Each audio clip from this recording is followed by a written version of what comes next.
Hər çağınız uğurlu olsun. Qonaq otağı verilişini izləyirsiniz. Verilişimizin bugünkü ziyalı qonağı yazıcı, tərcüməçi Əliyar Əsgərdir. Xoş gəlmişsiniz. Sizi verilişimizdə görmək bizi çox sevindirir. Siz də məni bura dəvətlədiyinizə görə mən də öz təşəkkürümü bildirirəm. Çox sağ olun. Əliyar bəy, elə söhbətimizə gəlin, sizin ömür yolunuzun necə başladığı ilə başlayaq. Sizin ömür yolunuz hardan başlayır, necə başlayır? Həyatınızda kimlər olub, yaşamınızda böyük təsiri olan? Bəli, ömür yolumuz Xaçmaz rayonunun Nərəcan kəndindən başlayıb.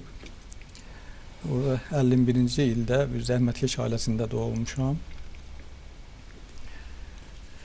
Deməli, nənəmə çox bağlı olmuşam. Nənəm belə mənim gözümdə doğrudan da həm elə ziyalı idi, həm qəhrəman idi. Həqiqətən böyük insan olub o.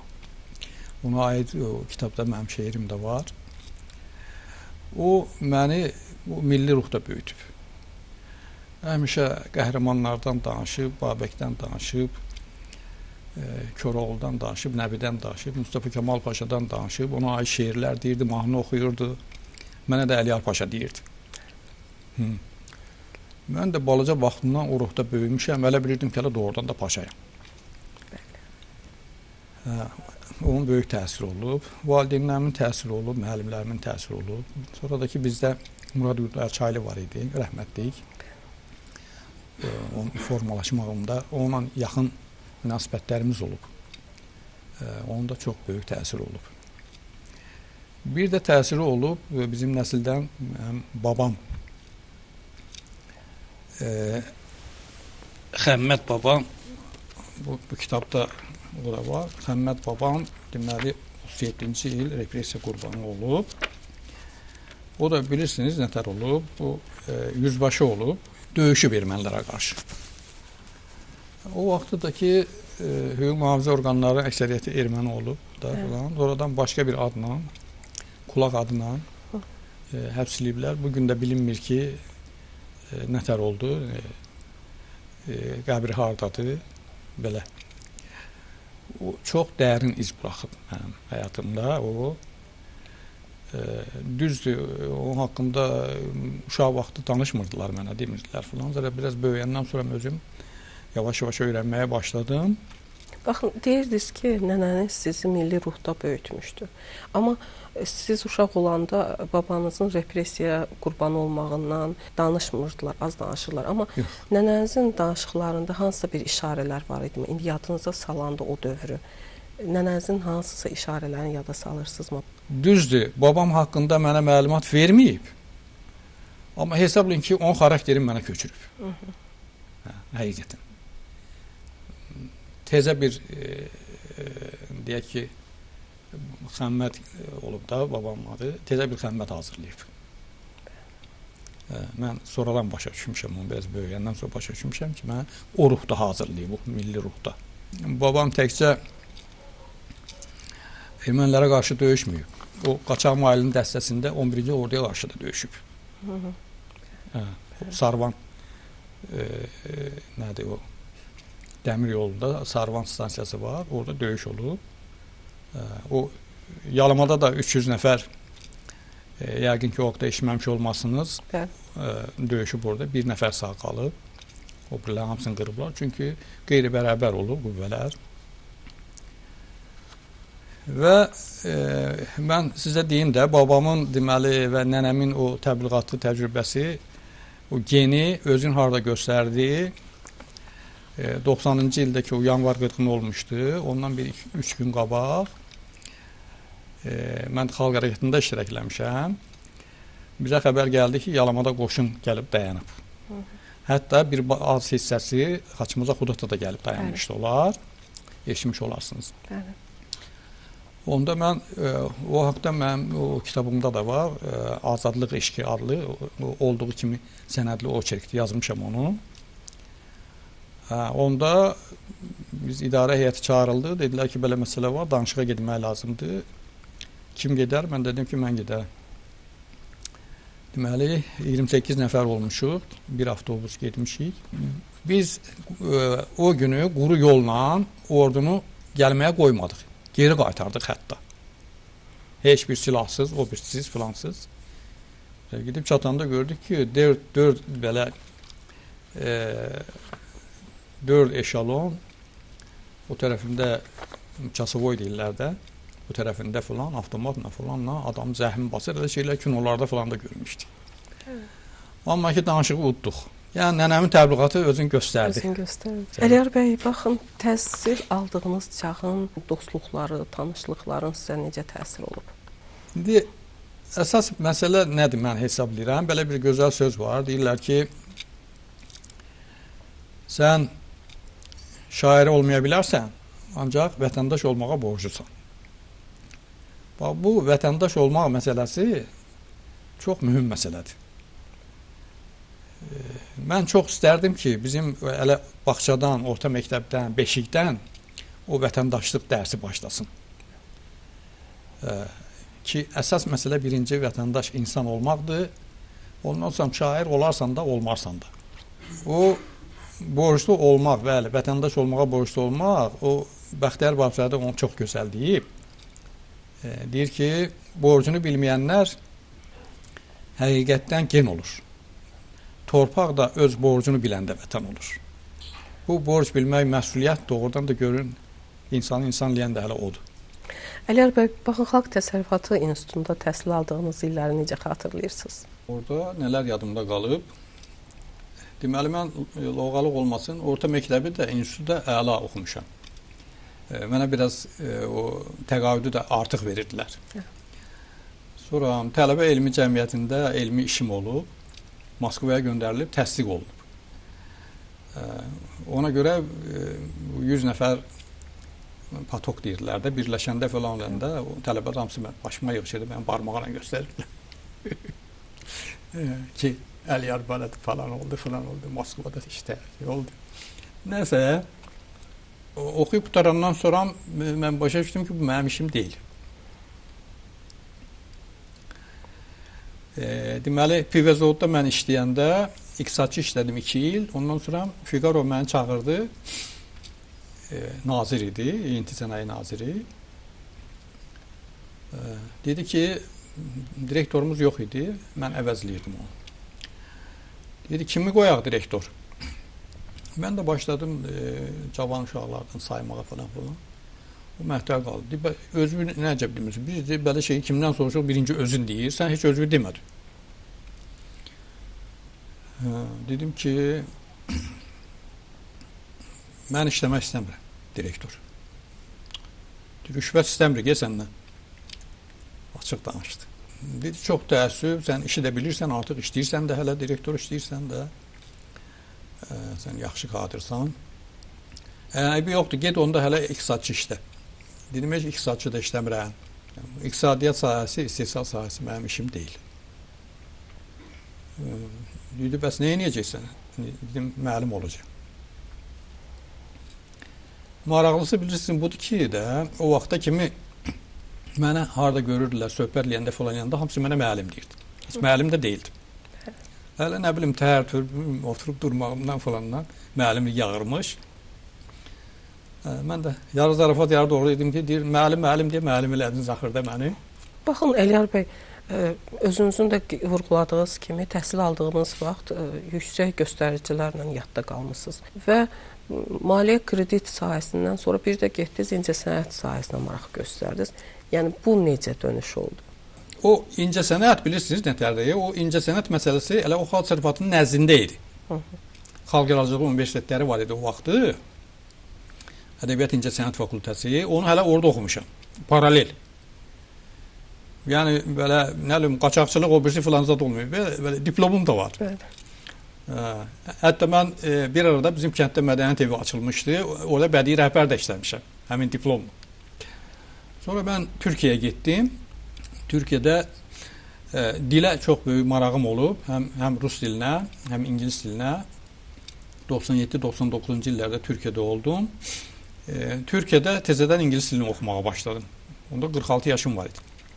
15 nəfər qrup var idi. Hamısı cavan uşaqlar idi. Bir də mən biraz yaşlıydım onların arasında. Tömər Dil Öyrətmə Mərkəzi. Təzədən orada ingilis dilini təkmilləşdirdim və Türkiyədə tərcüməçi işləməyə başladım. Yəni Türkiyəyə getməyiniz necə baş verdi? Yəni məsələn xarici dillərə marağınız vardısa, onu Bakıda da öyrənə bilərdiniz. Niyə xarici dil öyrənmək üçün Türkiyəyə getdiniz? Bu necə baş verdi? Türkiyə təkcə xarici dillə əlaqədar deyildi. Məndə biraz başqa ölkələrə, başqa mədəniyyətlərə, dillərə çox böyük maraq var insanlara. O maraq mənə həm də apardı. Gedim baxım da görək bu dünya nətərdir, cəmaət nətərdir. O İstanbulu görməklə dünyanı görmək deməkdir. Nəsə getdim, doğrudan da iş də tapdım gözəl. Gözəl işlər tapdım. Rus, ingilis dilindən tərcüməçi işləməyə başladım. Qeyd eləmişdiniz ki, söhbətin əvvəlində nənənizin Atatürklə bağlı hekayələri ilə böyümüsünüz də. Türkiyəyə ilk dəfə ayaq qoyduğunuz an nənənizin həmin o danışdığı əhvalatlar, Atatürk sevgisini ki, sizdə oyatmışdı. Onunla bağlı hansı hisslər keçirdiniz? Hə, mən gördüm ki, doğrudan da Atatürkə nə qədər böyük hörmət var. Türk xalqı qəhrəman xalqdır, doğrudan da böyük xalqdır. Nənəm nahaq yerə onları təriflənməyib, onları məsələn deyək ki, mənə tanıtmayıb. Gördüm ki, tarixləri nə qədər gözəl bilirlər. Ondan sonra bir qarış torpağa görə hamısı canından keçməyə hazır, səfərbər ola bilər. Hara getdim, mən həmin tarixi söhbətləri eşitdim. Və siz müəllim olmağı qərara gələndə artıq xarici dillər öyrənməyə qərarına gəldiniz, yoxsa necə oldu? Yəni dilə vurğunluq, başqa dilləri öyrənmək? Dillə də əlaqədar oldu. Əsas bəli, əsas dillə əlaqədar oldu. İndi daha bir maraqlısını da deyim sizə. Oturmuşdum, orada bir Semyen oteli vardı. Böyük otel idi. Mən də çay içirdim. Gəldi bir kişi, məndən biraz yaşlı olardı. İngiliscə dedi ki, burada otura bilərəm. Mən dedim, buyurun oturun filanca. Məndən soruşdu ki, ingiliscə danışır indi. Dedi, bəs sən burada nə edirsən belə filan? Mən dedim ki, Azərbaycandan gəlmişəm, işləyirəm. Dedi ki, hansı dilləri bilirsən? Mən dedim ki, Rus, ingilis dillərini bilirəm. Dedi, Alman dilini bilmirsən? Dedim, yox. Biraz belə gördüm ki, pis oldu. Bu Alman demiş. Sonradan başa düşdüm. Dedi ki, çıxartdı cibindən bir böyük pul qoydu stolun üstünə. Deyib, bu pul sənindir. Götür qoy cibə bunu. Mən dedim, niyə? Dedi, hər gün gəlirsən, mən bir ay burada olacağam. Hər gün sənə, hər dəfə də pulu artıracağam. Olan hadisədir, ha bu. Hər dəfə də pulu artıracağam da, gəl Alman dilini öyrən. O başa düşdü ki, mən dil öyrənməyə qabiliyyətim var da. Mən dedim ki, təklifinə görə çox sağ ol, pulu da almıram da. Amma mən səndə ki, bu dilimə qarşı bu cür məhəbbəti görəndən sonra söz verirəm sənə ki, Alman dilini öyrənəcəm. Arxayın ol. O Mustafa Kemal Paşanın bir gözəl sözü var, deyir ki, Türk dili Türk xalqının qəlbidir. İndi hər bir dil də elədir. Gələn kimi başladım Alman dili müəllimi axtarmağa, açmazda. Alman dili müəllimi də yoxdur. Hay o tərəfə, hay bu tərəfə. Sonradan məlum oldu ki, bir qadın var.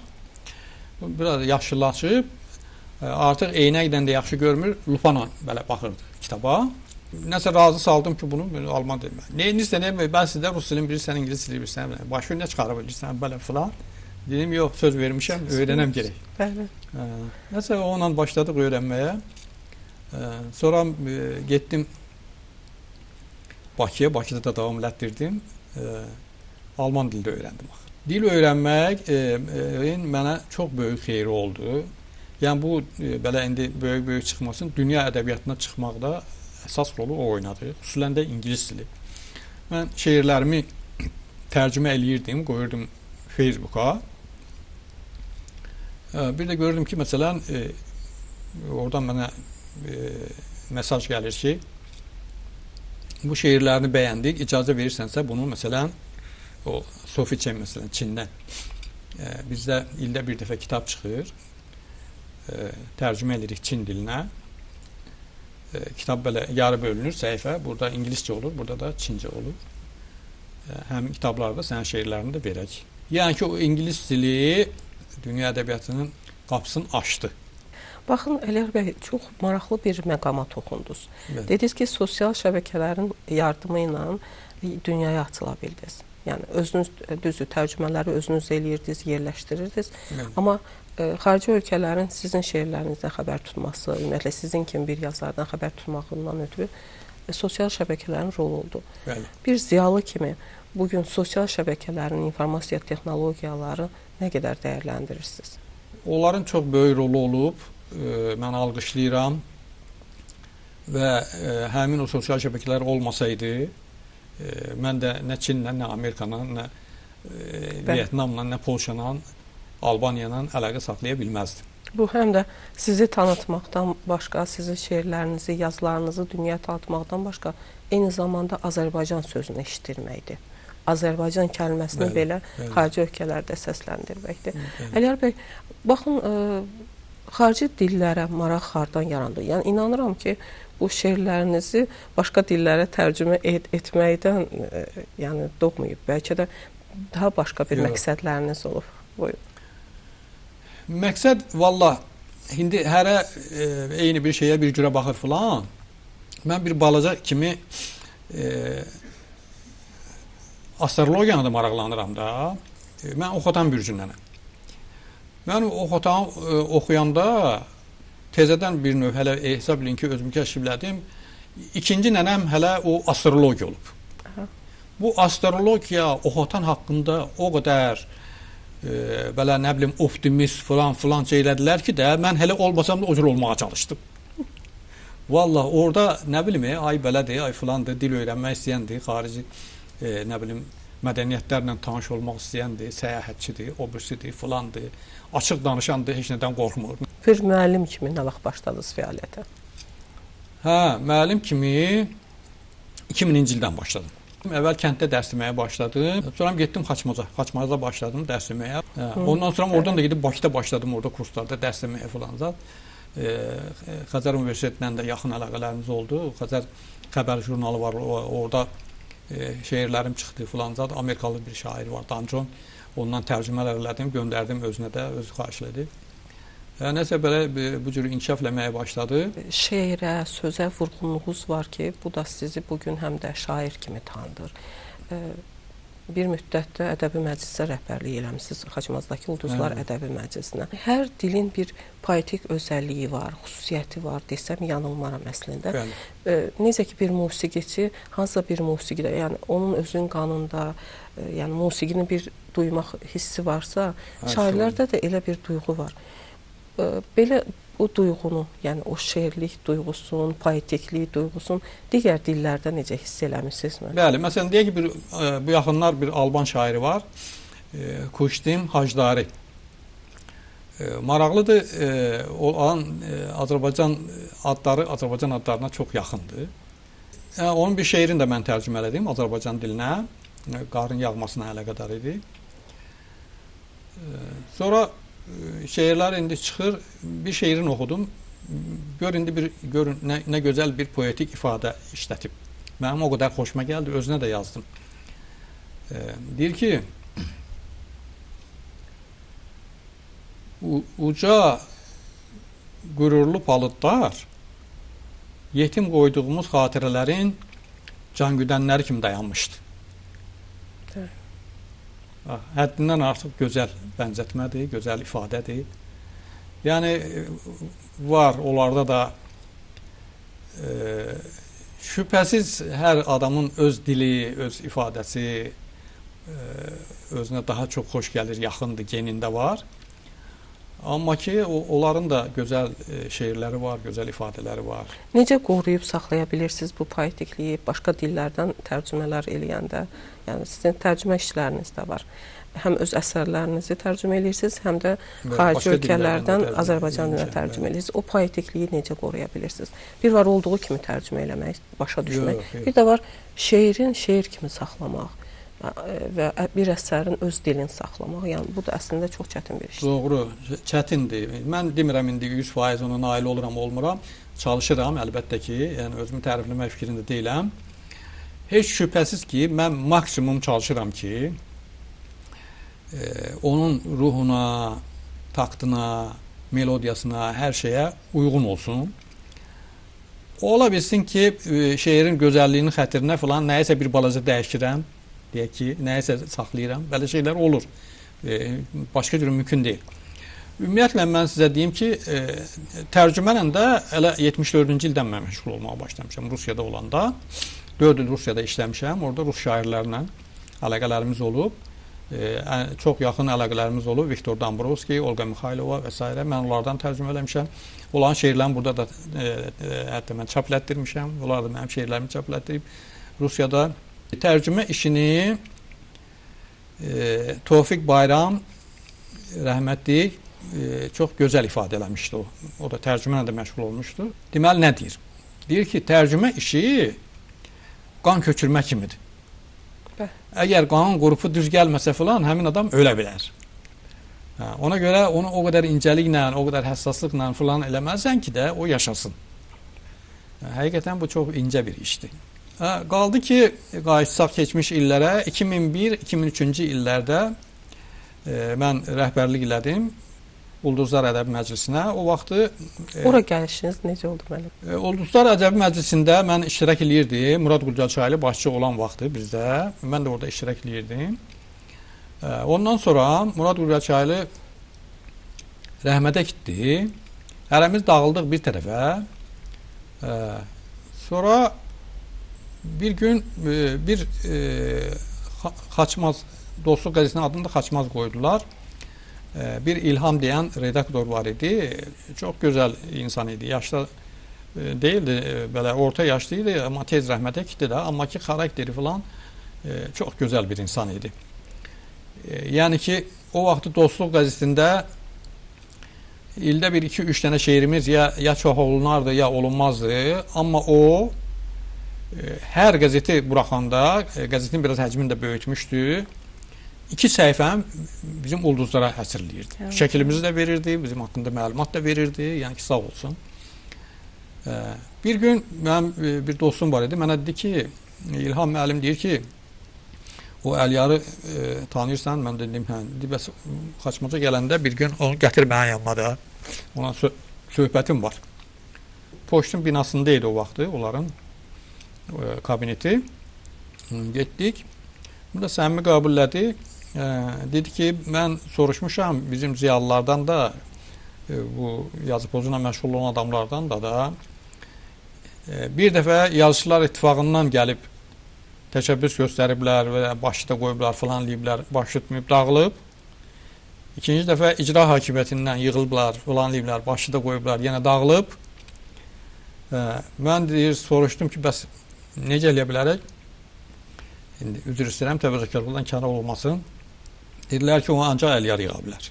Çünki ona inanırlar. O tərəf tutan, neyniyən, bələ falan zad, belə şeylər yoxdur. Hamıya bir gözlə baxacaq. Sən xahiş eləm yığ da bu şeyi, bizim qəzetə də lazımdır o. Dedim, yaxşı.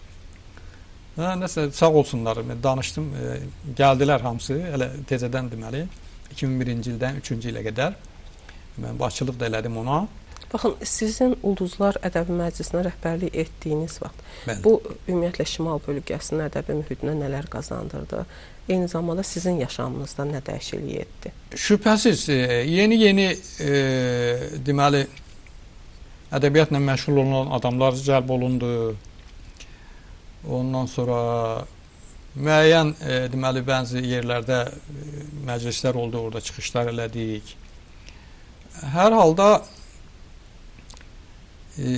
ədəbiyyatı, yəni o vətəndaşlığı, vətənə sevgini, milli hissləri, dəyərləri filan təbliğ eləməyə başladıqda xeyri o oldu ədəbiyyat. Ondan sonra bu kitabla əlaqədar burada Sara Oğuz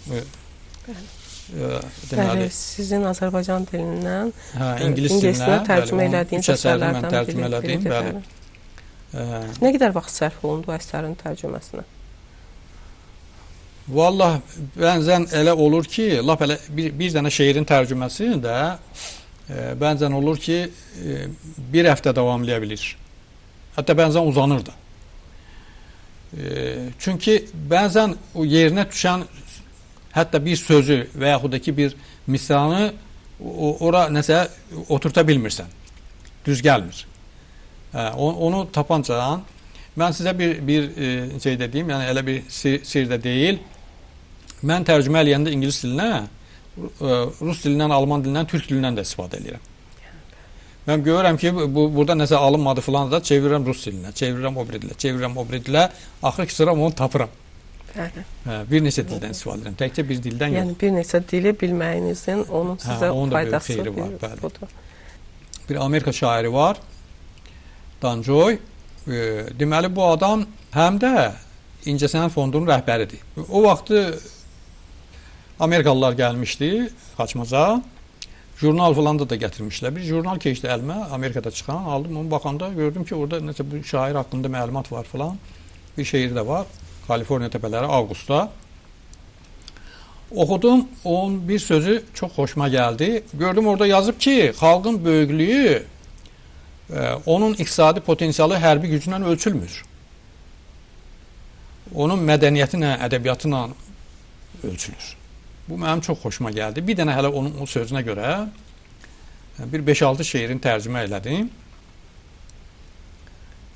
Ondan sonra elektron variantını göndərdim ona. Katibəcindən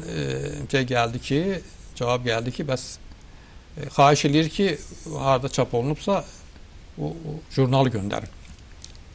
Mən də Bakıda idim, getdim Bakıda göndərdim jurnalı da. Sonra özündən cavab gəldi ki, çox təşəkkür edirəm. Öz səhifəsində həmin şeirləri vermişdi Azərbaycanca. Sonra mən dedim ki, bəs icazə verirsən, sənin şeirlərindən tərcümə eləyim yenə. İcazə alınmalıdır əslində. Dedi ki, hə, icazə verirəm deyə, qonorar da istəmirəm. Yəni ki, bir hissəsi qonorarın onu satmalıdır əslində qanundan, beynəlxalq qanun var. Nəsə o cür belə səmimi münasibətlər yarandı. Yenə o sosial şəbəkələr vasitəsilə bir Liana Romanova deyən bir qadın var. Onunla tanış olduq. O da Sverdlovski vilayətində Lift jurnalının beynəlxalq jurnalıdır. Redaktorudur. Mənə dedi ki, bir 10 dənə şeirini göndər də, biz Liftin 1-ci nömrəsini buraxacaq, sənin şeirlərini də salaq ora. Göndərdim, sağ olsun, çox gözəl də tərcümə elədi. Ondan sonra çıxdı, göndərdilər mənə də, 3 dənə kitab göndərdilər. Bax, bu kitabda bir 50-yəcən şair var da, hamısı rusdur. Burada başqa o keçmiş Sovet xalqlarından heç biri də yoxdur. Gürcü də yoxdur, erməni də, Ukraynalı da heç biri də. Bir dənə mənə. Bax, Azərbaycan yazılıb, Rusiya. Məsələn, 2 dənə şeirimə, birinin adı Manifestdir. Biri də ki, deməli, İşığın Sükutunda, o kitabın adını da elə qoymuşdum. Ondan sonra Çindən xəbər gəldi ki, göndər şeirlərindən. Sonra öz kitabım çıxdı. Sonra da bu Albaniyadan həmin o şair Hacdari dedi ki, şeirlərindən göndər, biz Valentin gününə bir kitab buraxacağıq. O kitabda bəs sənə də şeirimi verək. Kitabın arxasında burada iştirak edənlərin bir 77 nəfər var. Siyahısını da veriblər. Mən də göndərdim. Gecə yuxusunda günəş görən qızdır şeirin adı. O şeirin ingilis dilinə mən tərcümə də eləmişəm də. Çox xoşlarına gəlib. Xüsusilə o axırıncı bəndi çox xoşlarına gəlib. Ən ulu, ən uca insan qəlbidir. Günəş də heyrandır ülviyyətinə. Dünyanı istən günəş də möhtac bir gözəl qəlbinin hərarətinə. Əliyar bəy, baxın, şeirləriniz əsl yaşantılardan götürülmüş epizodlardır. Bunun ağrılı tərəfləri də var, gözəl tərəfləri də var. Bəli. Bu hər iki yaşamın hər iki həm ağrılı, həm də eyni zamanda gözəl tərəflərini necə balanslaşdıra bilmişsiniz şeirlərinizdə? Ən gözəl şeirlər yaranır real həyatdan alınan mövzularla, olan hadisələrlə əlaqədar olur. Mən bir söyüd ağacı haqqında bir şey yazmışam. Onu icazə versəniz mən deyəcəyəm. Bəli, amma onu deməmişdən qabaq bir kəlmə deyim şeirlə əlaqədar. bir-iki dəfə yuxuda da şeir yazmışam. Mən də çox vaxt hər ehtimala qarşı yatanda dəftər qələmi yaxına qoyuram. Bəli. Bəzi şey var ki, onu qeyd eləməsən sonra da yada şey olmur, uçur. Bəli. Bir də gördüm ki, siz inanın ki də şeir mən yazmıram, qeybdən gəlir. Hələ bir ki, o qabaq şeylərdə olur belə tık teleqraf kimiyə. Şeir gəlir, mən də ancaq onu köçürtdüm. Səhər durmuşam, yadımdan da çıxıb indi, şeir yazmışdım, nə olmuşdu. Durub görürəm ki, stol üstündə kağız var. İndi inanmıram ki, bu şeiri mən yazmışam. Bilirsiniz, deməli, belə hesab olunur ki, bu həqiqətdir həm də. Şeir yazan adam, deyək şair, şeiri yazdığı müddətdə şairdir. Deməli, mən Rusiyada olanda darvazanın qabağında açan kimi orada deməli bir ağac vardı. Söyüd ağacı, salxım söyüd idi. Gördüm ki, xırda sarı güllər açıb ağac. Mən də fikirləşdim ki, bu da bir növ ağacın arzusudur. Çox böyük bir ədalətsizlik olub ki, bu ağacı bağa qoymurlar. Nə var, bundan alma-armı dərib yeyə bilmirsən. Nəsə məni çox təsir elədi bu məsələ. Həm də ki, nəsə bir qəriblik hiss elədim söyüd ağacında. İndi Rusiyada mən də qərib idim də. O, ümumiyyətlə, bənzən bir anlıq insanın taleyi, bir anlıq bir daşın mı, quşun mu, ağacın taleyi ilə eyniləşir. Onda sən onu yaxşı başa düşməyə başlayırsan. Yəni, hesab edirəm ki, o vaxtı mən söyüdü başa düşməyə başladım. Şeirin adı Sənə barsız demərəm. Bir yaşıl fəvvarəsən. Tellərin aşır, daşır. Narın yerlər əsdikcə topuğuna dolaşır. Baharın yaşıllığı süzülübdür telinə. Yarpaqlar zümrüd düzülübdür telinə. Ay pərişan söydüm, bağrı şan söydüm, qəlbinin iskilindən qalan nişan söydüm. Qərib budaqlarını hicran barı əyibdir. Həsrət barı əyibdir. Yoxsa sınıq qəlbinin qəm, qübarı əyibdir. Sənə barsız demərəm. Yox, mübarsız demərəm. Sənin şümşad qəddini şah vüqarın əyibdir. Günahın bu dünyada təkcə barsızlıq olub. Sənə haqsızlıq olub. Torpağa bastıranda qabığını soyublar. Səni çəpərə hörüb, bağa həsrət qoyublar. Taleyin kədərindən budağın tel-tel olub. Tək kimsəsiz qalmısan, həmdəmin bir yel olub.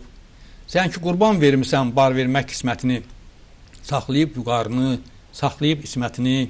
Sənə barlı deyənlər, deməyəndən haqlıdır. Hər bir sarı yarpağın min həsrətə bağlıdır. Sənə barsız demərəm. Yox, mübarsız demərəm. Sən ən barlı ağacsan, ən vüqarlı ağacsan.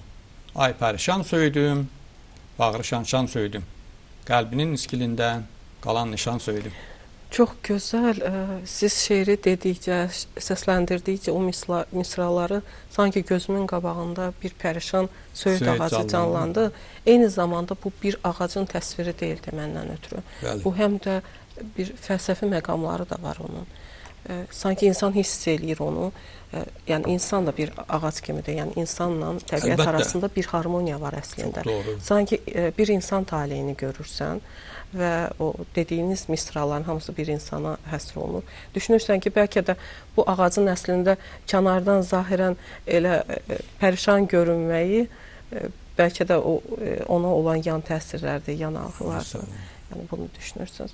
Əliyar Əsgər bəy, bəs sizin bir şair kimi yaradıcılıq qaynağınız, ilham bəriniz nədir? Sizi nə ilhamlandırır? Qəribə hadisələr çox olur. Mən bu söhbəti çox yerdə eləməmişəm də. Deməli, Xaçmazda qalırdım, xalamgildə. Saat 5 falan olardı. Gördüm ki, otaq işıqlandı, tək yatmışım, heç kəs yoxdur. Baxdım pəncərəyə, gördüm ki, hələ qaranlıqdır, açılmayıb işıq. İşığı da mən yandırmadım. Bu nətər oldu, otaq işıqlandı. Düzdür, bu elektrik işığı kimi işıqlanmadı da, zəif belə bir şam işığı kimi qədər. Mənə çox maraqlı gəldi. Hələ nəsə belə çaşmışdım falan da durdum yerimdən. Bir də gördüm ki, otağın o küncündə bir adam peyda oldu. Adam deyəndə bizim formamızda adam deyil. O coğrafiyada kontur xəritəsi olur belə. Bəli. O cürdür, konturu var. İşıq saçır. Hiss olunur ki, yaşlı adamdır, nurani adamdır. Çaşdım, qaldım. Yəni ki, bir dəfə olub belə şey. Ki, bu nətər ola bilər? Bu nə deməkdir falan. Bunu heç mən kinoda da görməmişəm, oxumamışam da, eşitməmişəm də. Bu nətər ola bilən şeydir? Yenə o bayaq dediyim kimi özümdən asılı olmayaraq avtomatik hələ bir ki, mənə dedilər ki, bu kişiyə bu sualı ver. Həqiqi, olduğu kimi danışır. Heç nə artırmıram, əksilmir. Dedim ki, o da nəyə görə oldu? O sualı mən verdim. Çünki mən bu 14 il ki oxumuşam, həmişə şəklim şərəf lövhəsində olub, tərifləyiblər, barmaqla göstəriblər falan. İndi istehsalata gəlmişəm. Məndən müdürlərə xoş gəlmir. O qədər mənə pis təsirləyir.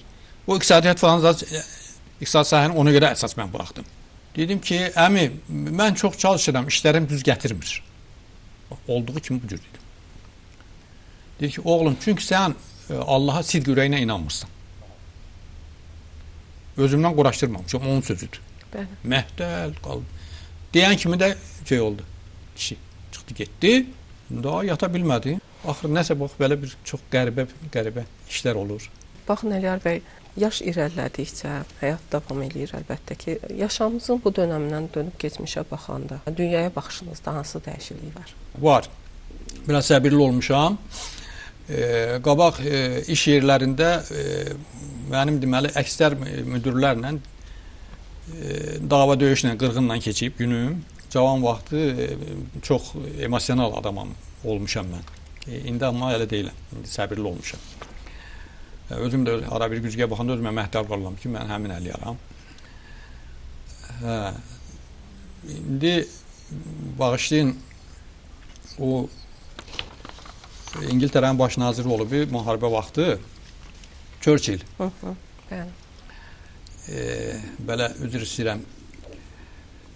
Ona aid çoxlu misallar var, o da çox gözəl deyib. Deyib ki, əgər sən bir məqsədinə qarşı doğru gedirsənsə, sənə yolda çoxlu itlər hürəcək. Sən durub onları hamısına cavab verib, hərəsinə bir daş atmaqla məşğul olsan, gedib heç vaxtı məqsədə çatmayacaqsan. Mən başa düşdüm ki, çox da durub hər şeyə baş qoşmaq o birisi lazım deyil. Qarşıya məqsəd qoy, ona doğru get. Əsas məsələ odur. O birilər lazımsız şeylər, gəldi, keçərdi. Və sən özü onunla da təsdiqləyəcəksən. Onlara cavab verməklə, o birisindən yox. Verilişimizin sonuna yaxınlaşırıq, amma istəyirəm ki, bir məsələyə də aydınlıq gətirək. Mən yenə də biraz söhbətin əvvəlinə qayıtmaq istəyirəm. Sizin təhsil aldığınız dövrlərə, Xalq Təsərrüfatı İnstitutunda təhsil aldığınız dövrlərdə hansı ki, incəsənətə maraq göstərdiniz, xalq yaradıcılığı ilə məşğul oldunuz. Yəni, xalq yaradıcılığının bir növü də bizim Azərbaycanın şifahi xalq ədəbiyyatıdır. Xalq yaradıcılığının bu qollarından hansılısa əsərləri necə xarici dillərə tərcümə eləmək marağınız olurmu? Elə bir təşəbbüsünüz olurmu və yaxud? Kitab Dədə Qorqud çox xoşuma gəlir və istərdim ki, onu tərcümə edeyim. O çox gözəl kitabdır, həddindən artıq. Mən çox yerdə ondan misallar da gətirirəm. Dili də çox həddindən artıq şirindir, çox müdrikdir. O mənim bir arzum da odur ki, qoy həm də qoy dünya xalqları da görsün ki, Azərbaycan mədəniyyəti nə qədər qədimdir, möhtəşəmdir. Yəni ki, dünənki o birisi falan deyil. Bir dəfə Rusiyada Leningradda oldum mən bir ay. Orada bir söhbət düşdü ki, dedilər ki, bəs belə falan zat söz geridə qalmışdınız, nə eləmişdiniz? Mən dedim ki, sizin birinci yazılı ədəbiyyatınız nə vaxt olub? Nəsə, indi bəzi bilmədi, bəzi bildisə də demədi. Dedim, bilmirsinizsə, mən deyim, 16-cı əsrdə olub, İqor Polka haqqında dastan. Sonra nə yaxşı, mənim o Azərbaycan jurnalının o rus variantı vardı, Literaturun Azərbaycan. Orada şeirlərim çıxmışdı. Onun üstündən bir şəkil bloknotuma belə yapışdırmışdım. Nizami Gəncəvi, Məsəti Gəncəvi, bir də ki Füzuli şəkilləri var idi, heykəlləri. Altında da əsrlərdə yazılmışdı. Ruscada yazılmış ki, klassik Azərbaycanskaya literatury, Karifey Mirovoy literatury. Dedim, əvvəl alın bir buna baxın, baxdılar. Dedim, siz nə danışırsınız, dünyadan xəbəriniz yoxdur, özünüzə savadlı hesab edirsiniz. Çox sağ olun Əliyar bəy, təşəkkür edirəm ki, verilişimizə qonaq oldunuz. Yaradıcılıq uğurları diləyirəm sizə. Belə dəyərli izləyicilər, daha bir verilişimizin sonuna gəldik. Xatırladım ki, verilişimizin qonağı yazıcı, tərcüməçi Əliyar Ələsgər idi. Növbəti buraxılışlarda görüşmək ümidi ilə hələlik.